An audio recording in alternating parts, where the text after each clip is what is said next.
పుట్టించిన పరమదేవుడు, పరలోకము నుండి ప్రేమిస్తున్నవాడు. మరి ఈ మాటలు మీకు చెప్పి రమ్మని దైవ గ్రంథంలో, వేద గ్రంథంలో ముందు నమ్మిన మాకు తెలియచేసి ఉండగా మీకు ఆ మాటలు తెలియచెప్పాలని వచ్చాం. ఒకవేళ ఏదైనా తాడువాయిలో పెన్షన్లు పెరిగినాయి, వాటి గురించి మేము నమోదు చేసుకుంటున్నామని ఎవరైనా వెళ్ళి వచ్చి మీకు ఎవరికి చెప్పకుండా ఉంటే, లేకపోతే బియ్యం వచ్చినాయి, లేకపోతే పంచదార వచ్చింది, లేకపోతే ఇంకేదైనా ప్రభుత్వ పథకం వచ్చింది, మేము నమోదు చేసుకొని వచ్చాము అని చెప్పి ఎవరికి చెప్పకుండా ఉంటే, రేపొద్దున మీకు తెలిసినప్పుడు మాకు కూడా చెప్పొచ్చు కదా, నువ్వు మాత్రమే వెళ్ళి నమోదు చేసుకొని వచ్చావు అని చెప్పి మనం అంటాం కదా. అలాగే వాటికంటే కూడా విలువైనటువంటి ముక్తిని, లేక వైకుంఠాన్ని, పరలోకాన్ని, అగ్నిని, పాతాళాన్ని తప్పించుకొని మరి నిన్ను నన్ను పుట్టించిన దేవుని యొద్దకు ఒక మానవుడు చేరుకోవాలి అని అంటే దానికి మార్గమై ఉన్న యేసుక్రీస్తు ప్రభువుని గురించిన వార్తను మీకు తెలియజేయడానికి ఇక్కడున్న మేమందరం ఒకప్పుడు మరి పాపములోనే ఉన్నవారము, కానీ ఆ వార్తను విని యేసుక్రీస్తే నిజమైన దేవుడు, ఆయనే రక్షకుడు అని మేము గుర్తించి మా పాపాలకు క్షమాపణ ఆయన రక్తములోనే నమ్మి మేము ఒప్పుకొని పరిశుద్ధులుగా మార్చబడి ఆయన సంఘములు అంగములు అమర్చబడి నిత్యరాజ్యానికి వారసులమయ్యాం.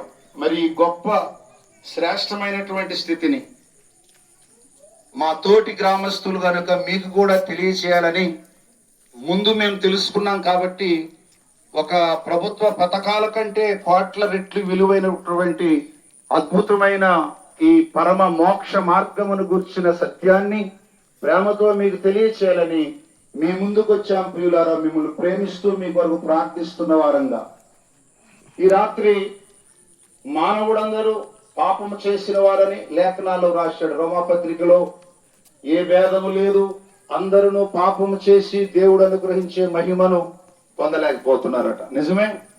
లోకం మనకేం నేర్పించింది? పాపం నేర్పించింది. ఈ శరీర కోరికలు ఏం నేర్పిస్తున్నాయి? పాపాన్ని. సాతాను ఏం చేపిస్తున్నాడు? పాపాన్ని చేపిస్తున్నాడు. ఇలా చేపించి నిజమైన దేవునికి, నిన్ను నన్ను పుట్టించిన దేవునికి దూరం చేశాడు. ప్రియులారా, నిన్ను నన్ను.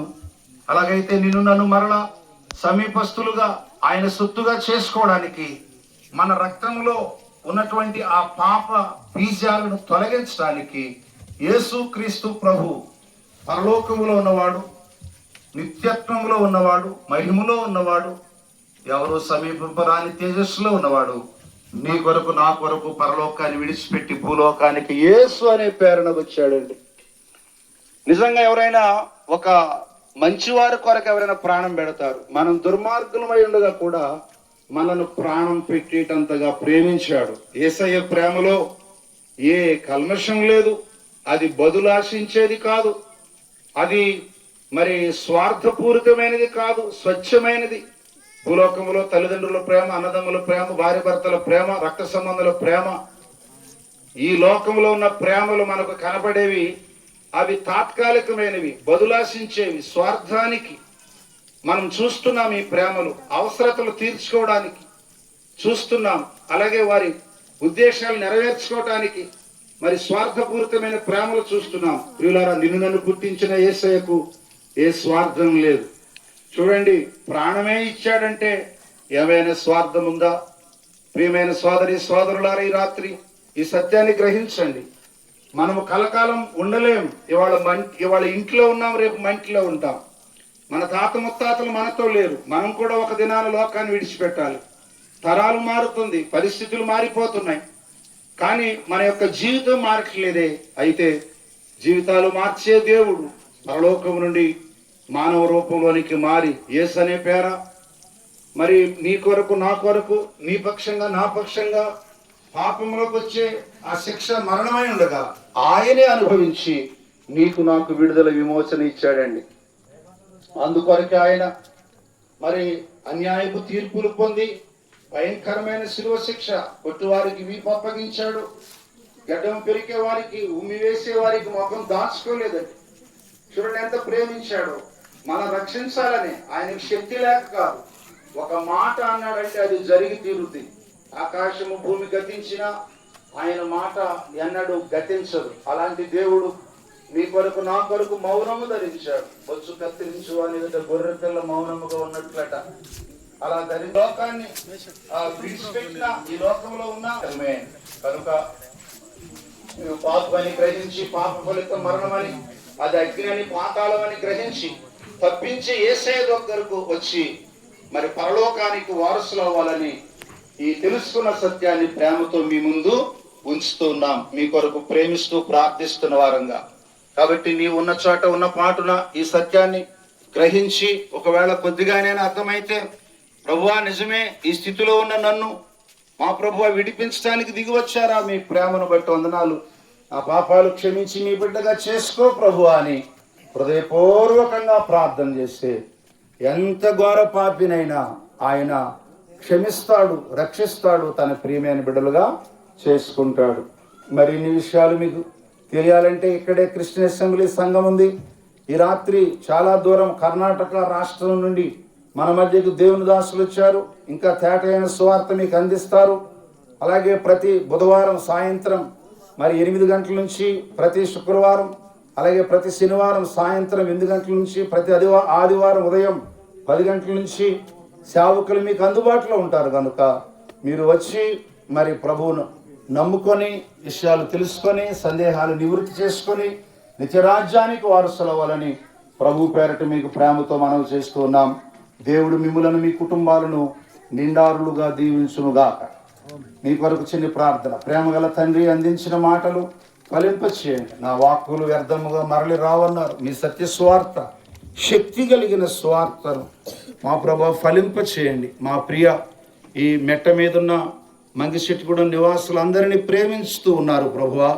మీ ప్రేమ వాక్కులు తెలియచేశాము నాయన. అర్థం చేసుకునే మనస్సు దయచేయండి తండ్రి. నిన్ను నమ్ముకోవడం అంటే ఏదో స్మరించుకొని వెళ్ళిపోవటం కాదు నాయన. వాస్తవంగా పరిశుద్ధ జీవితాన్ని ప్రారంభించాలి. అప్పుడే మీ బిడ్డలని లెక్క. కొంతమంది మేము కూడా యేసుబాబుని నమ్ముకున్నాం అనుకుంటున్నారు, కానీ పాపాలు విడిచిపెట్టిన అనుభవం లేదు నాయన. ఇంకా ఈ యొక్క లోక సంబంధమైన ఆశల నుంచి విడుదల పొందలేని స్థితిలో ఉండగా నిజమైన రక్షణ అనుభవంలోనికి ప్రతి ఒక్కరు నడిపించండి. అందరి కొరకు మీరు మరణము పొందారు నాయన. ఈ సత్యాన్ని గుర్తించి నా కొరకు కూడా యేసయ్య మరి మరణం పొందాడా, నా కొరకు కూడా రక్తం కార్చాడని ప్రతి ఒక్కరు అవగాహన చేసుకొని ఆ రక్తాన్ని ఆశ్రయించి పాప నివారణ మరి పొంది మా ప్రభువ మరి మీకు ప్రియమైన బిడ్డలుగా సొత్తుగా మార్చబడటానికి, నిత్యరాజ్యానికి వారసులు అవటానికి మీ కృప పాలించమని, దీవించమని యేసుక్రీస్తు వారి పుణ్యనామంలో ప్రార్థన చేసి వేడుకుంటున్నాము తండ్రి. ఆమేన్.